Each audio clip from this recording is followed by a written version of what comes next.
Hello வணக்கம் friends. வாங்க இன்றைக்கி நம்ம எம்வி விலாக்ஸ் ஆஃப் மலர்விழி சேனலில் பார்க்க போகிறது கார முட்டை தோசைங்க.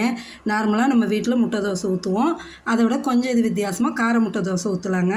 இது அவ்வளோ டேஸ்ட்டாக இருக்கும். சைட் டிஷ் கூட தேவையில்லை, அப்படியே சாப்பிட்லாங்க. இருந்தாலும் நம்ம சைட் டிஷ்ஷும் வச்சு செஞ்சுருக்கேன். வாங்க எப்படி செய்யலாம்னு சொல்லி வீடியோக்குள்ளே பார்ப்போமா? வீடியோக்குள்ளே போகலாம் வாங்க. பாருங்கள், ஃபஸ்ட்டு ஒரு 2 மிளகாய் வந்துட்டு ஒரு 2 மணி நேரம் காஞ்ச மிளகாயை தண்ணியில் ஊற வச்சுருக்கேங்க. நீங்கள் அவ்வளோ நேரம் ஊற வைக்கலைனாலும் வெந்நீரில் ஒரு 2 மிளகாய் எடுக்கிற அளவுக்கு நம்மளுக்கு ஏற்ற மாதிரி சட்னிக்கு அளவுக்கு போட்டுக்கோங்க. கொதிக்கிற வெந்நீரில் போட்டு ஒரு 10 நிமிஷம் விட்டிங்கன்னா ஊறிடும் நல்லா. இந்தமாரி அதை மிக்ஸி ஜாரில் போட்டுக்கோங்க. ஒரு 12 பூண்டு பல் உரித்து வச்சுருக்கேன். ஒரு பெரிய வெங்காயம் நறுக்கியிருக்கேன்.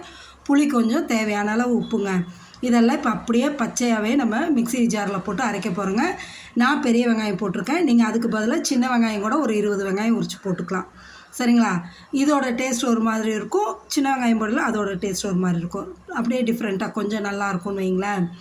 எல்லாமே நல்லாயிருக்கும் டேஸ்ட்டாக. இப்போ இதை நம்ம வந்து மிக்ஸி ஜாரில் போட்டு நல்லா நைஸாக அரைச்சிக்கிறோங்க. அந்த மிளகா ஊற வச்ச தண்ணியை வேஸ்ட் ஆக்காதீங்க, அதையே ஊற்றி அரைச்சிக்கலாம். முதல்ல ட்ரையாக அரைச்சி எடுத்துகிட்டு அதுக்கப்புறம் நைஸாக அரைச்சி எடுத்துருங்க. இப்போ ஒரு வானலில் வச்சுட்டு நல்லெண்ணெய் ஊற்றிக்கிங்க. இந்த சட்னிக்கு நல்லெண்ணெய் தான் பெஸ்ட்டுங்க. ஒரு 2-3 ஸ்பூனை ஊற்றி அந்த நல்லெண்ணெய் காஞ்சதும் கடுகு போட்டுருங்க.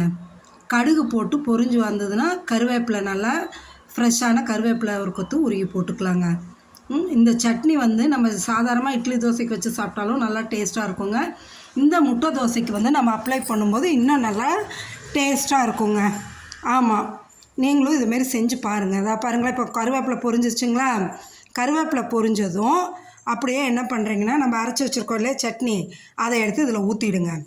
ஊற்றி ஒரு 5 மினிட்ஸ் கொதிக்க வச்சா போதும். ரொம்ப கொதிக்க வைக்க வேணாம். ஏன்னா நம்ம எல்லாமே பச்சையாக அரைச்சிருக்கோம் இல்லையா? ஒரு சிலருக்கு அந்த ரா ஸ்மெல் பிடிக்காது. அதுக்காக ஒரு 5 மினிட்ஸ் கொதிக்க விட்டு எடுத்துட்டோன்னு வைங்களேன், அந்த பச்சை வாசனை போயிடும். இப்போ பாருங்கள், இந்த அளவுக்கு வந்துருச்சுங்களா? இது ஆறுச்சுன்னா இன்னும் நல்லா கெட்டிப்படுங்க. அப்படியே இதை வச்சுக்கோங்க. வச்சுட்டு ஒரு தோசைக்கல்லை அடுப்பில் வைங்க. நல்லா தோசைக்கல் காயிட்டுங்க. காஞ்சதுக்கப்புறம் தோசை மாவை எடுத்து அழகாக மெலிசாக ஊற்றிக்கிங்க. நல்லா கல் காஞ்சதுக்கப்புறம் நல்லா மெலிசாக ஊற்றுங்க. ஊற்றிட்டு நம்ம சுற்றி நெய் வேணால் நெய் போட்டுக்கலாம், எண்ணெய் வேணால் எண்ணெய் போட்டுக்கலாம். அது நம்ம சாய்ஸுங்க. நெய் போட்டால் ரொம்ப நல்லா டேஸ்ட்டாக இருக்குங்க. ஆனால் நான் நெய் போடல, எண்ணெய் தான் ஊற்றுறேங்க.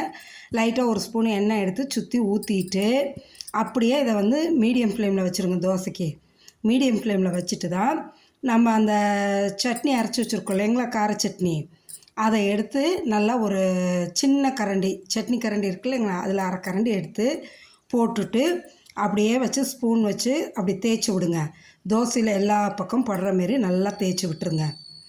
ஈவனாக திட்டாலாம் இல்லாமல் ஈவனாக வர்ற மாரி நல்லா தேய்ச்சி விடுங்க. சரிங்களா?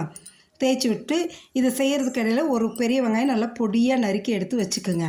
அதுவும் தேவைப்படுது நம்மளுக்கு. அதையும் நறுக்கி வச்சுக்கோங்க. கொஞ்சம் மிளகுத்தூளும் எடுத்து வச்சுக்கோங்க. எடுத்து வச்சுட்டு இதை நல்லா இப்படியே ஈவனாக எல்லா பக்கம் தேய்ச்சி விட்டுட்டு முட்டையை வந்து நம்ம டைரெக்டாக உடச்சி ஊற்றாதீங்க. ஏன்னா இப்போ வெயில் நாளில் ஒரு சில முட்டைகள் வந்து வீணாக போயிருக்கும். அதனால் இருக்கிற பொருளையும் சேர்த்து கெடுத்துரும். அதனால் தனியாக ஒரு இதில் உடச்சி ஊற்றி அதுக்கப்புறம் எடுத்து யூஸ் பண்ணுங்கள். சரிங்களா? அதுமாரி இப்போ ஈவனாக நல்லா தேய்ச்சி விட்டாச்சுங்க. இப்போ நான் ஒரு முட்டையை உடச்சி ஊற்றிக்கலாங்க. ஊற்றி அது மேலே எடுத்து அப்படியே இந்த தோசை மேலே இந்த சட்னி அப்ளை பண்ணியிருக்கோம் இல்லைங்களா, அது மேலேயே அப்படியே ஊற்றி விடுங்க. ஊற்றி விட்டுட்டு அதுக்கப்புறம் அதேமாரி ஒரு ஸ்பூன் வச்சு அமுத்தி ஈவனாக எல்லா பக்கம் படுற மாரி இந்த முட்டையோடது மஞ்சக்கருவில் உடச்சி விட்டு நல்லா தேய்ச்சி விட்டுடுங்க. மீடியம் ஃப்ளேம்லேயே தாங்க வச்சுருக்கோம். ஃபுல் ஃப்ளேம் வைக்காதீங்க. ஏன்னா ஃபுல் ஃப்ளேம் வச்சிங்கன்னா கீழே கருகிடும் தோசை. அதனால் மீடியம் ஃப்ளேம் கம்மியாகவே வச்சுக்கலாம். இப்போ இதை நல்லா ஃபுல்லாக தேய்ச்சி விடுங்க. இந்த சூட்டுக்கும் அந்த முட்டை சீக்கிரமாகவே நல்லா இதாகிடும். இப்போ தேய்ச்சி விட்டுட்டு நம்ம நறுக்கி வச்சுருக்கோம் இல்லைங்களா பொடியாக பெரிய வெங்காயம், அதை எடுத்து அப்படியே இது மேலே தூவி விட்ருங்க. நல்லா அந்த வெங்காயத்தை தூவி விடுங்க. இந்தமாரி டேஸ்ட்டாக செஞ்சு கொடுத்தீங்கன்னா போதும்னே சொல்ல மாட்டாங்க, சாப்பிட்டுக்கிட்டே இருப்பாங்கங்க. இதுக்கு வந்து சைட் டிஷ் கூட தேவையில்லைங்க, அப்படியே சாப்பிட்லாம். அவ்வளோ டேஸ்ட்டாக நல்லாயிருக்குங்க. இப்போ வெங்காயத்தை தூவி விட்டுட்டு கொஞ்சோண்டு மிளகுத்தூள் எடுத்து அதையும் தூவி விடுங்க.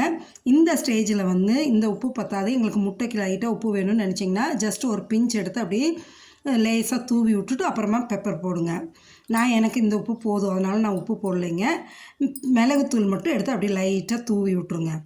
தூவி விட்டுட்டு பொறுமையாக அப்படியே தோசையை திருப்பி போடுங்க.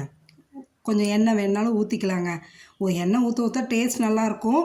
ஆனால் டயட் மெயின்டைன் பண்ணுறவங்களுக்கு எண்ணெய் கொஞ்சம் கண்ட்ரோல் பண்ணிக்கணும், அவ்வளோதாங்க. அப்படியே இதை வந்து ஸ்ப்ளிட் பண்ணி விடுங்க. நம்ம அப்படியே திருப்பி போட்டுடலாம். திருப்பி போட்டுட்டு லேசாக தோசையை நல்லா அமுத்தி விடுங்க. ஏன்னா இந்த வெங்காயம் கீழே உதிராமல் தோசையோடு நல்லா ஒட்டிக்கணும். அதுக்காக நல்லா அமுத்தி விட்டுடுங்க.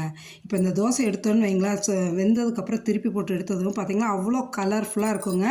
நம்மளை அட்மையர் பண்ணோம் அப்படி அந்த தோசை. சரிங்களா?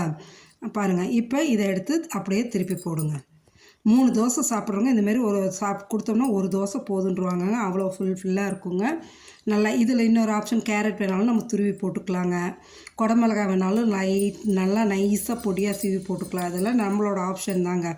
பாருங்கள், இப்போ வெந்துருச்சு 2 பக்கமும் எவ்வளோ கலர்ஃபுல்லாக இருக்குது பார்த்திங்களா? இதே மாதிரி நம்மளுக்கு எவ்வளோ தோசை வேணுமோ நம்ம அவ்வளோ தோசை ஊற்றிக்கலாங்க. சூப்பரான கார முட்டை தோசை ரெடி ஆகிடுச்சுங்க. வாங்க சாப்பிட்லாம். இதுக்கு நான் இன்றைக்கி சைடிஷ் தேவையில்லை, இருந்தாலும் நான் வச்சுருக்கேன். அந்த கார சட்னியும் கொஞ்சம் எடுத்து வச்சுக்கிட்டு கொஞ்சோண்டு தேங்காய் சட்னி வச்சுட்டேங்க. இந்த கார சட்னி, தேங்காய் சட்னி, இந்த கார முட்டை தோசை எல்லாம் 3 மிங்கிள் பண்ணி சாப்பிடும்போது அவ்வளோ டேஸ்ட்டாக சூப்பராக இருக்குங்க. நீங்களும் செஞ்சு சாப்பிட்டுட்டு எப்படி இருக்குன்னு கமெண்ட் செக்ஷனில் மறக்காமல் சொல்லுங்கள். நம்ம சேனலை சப்ஸ்கிரைப் பண்ணுங்கள். தேங்க்ஸ் ஃபார் வாட்சிங் ஃப்ரெண்ட்ஸ்.